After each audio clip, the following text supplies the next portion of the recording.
Hi guys! So since bagong gawa at walang budget para sa cabinet, napabili na nga ako ng ganitong clothes metal rack dito sa TikTok. Alloy steel na nga pala yung materials niya, kaya para sa akin is matibay na siya. 1,500 ko nga pala to nabili at 170 cm na yung lapad niya. Kaya naman sobrang laking tipid ko dito. Since kailangan ko na nga ng iba't ibang damit para sa mga events namin, kinailangan ko na talagang ibalik yung mga iniwan kong damit sa dati naming bahay. Kaya naman nung nakita ko siya sa FYP ko, habang naghahanap ako ng pwede kong gamitin or pwede kong ipang-alternate sa mamahaling cabinet guys. Kasi mahal talaga guys yung cabinet. So ito talaga yung nakita kong paraan or alternative na pwede kong gamitin na gawing closet dito sa walk-in closet namin. So one of the reason why I really love it, it's because ang dali lang niya guys i-assemble. And also pure metal na yung support niya, and that's what I need, yung matibay talaga since madami din ako guys damit. So yun. Actually madali lang siyang i-assemble, basta i-follow nyo lang yung instruction sa manual.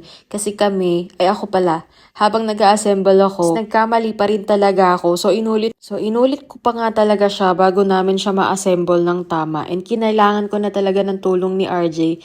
Kasi nga sobrang hirap na din nung time na ako na yung nag-a-assemble, hindi ko na siya mapagtanto. Pero hindi naman talaga siya mahirap. Kailangan ko lang talaga ng konting support. You know, may mga fabric siyang kasama na cover pero prepare ko talaga yung wala para aesthetic pa din siyang tingnan. For me, medyo makalat kasi kung ilalagay ko pa yung fabric. So ganito na lang guys yung ginawa namin. And then, ito na nga pala guys yung kinalabasan niya. Nilagay ko lang dito yung ibang mga storage box namin.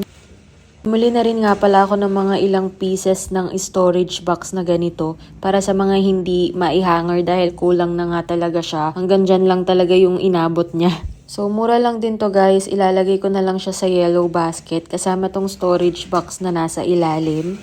And then, super happy nga ako kasi affordable lang siya pero naging okay naman yung kinalabasan niya. So, medyo kulang pa sa storage pero siguro bibili na lang tayo ng bago para mas maging maayos pa siyang tingnan. Dito sa itaas niya guys, pwede nyo din siyang lagyan ng mga luggage, kung ano-anong storage. So, iniisip ko pa din bumili ng mga storage para mapuno natin siya at kung meron man akong hindi pa na ilalagay. Sayang nga lang at hindi ko na video yung before and after para kahit papano meron kayong idea kung ano talaga yung itsura niya dati. Nakakatuwa nga lang kasi sobrang mura lang nito pero nakapaggawa ako ng ganitong klaseng walk-in closet.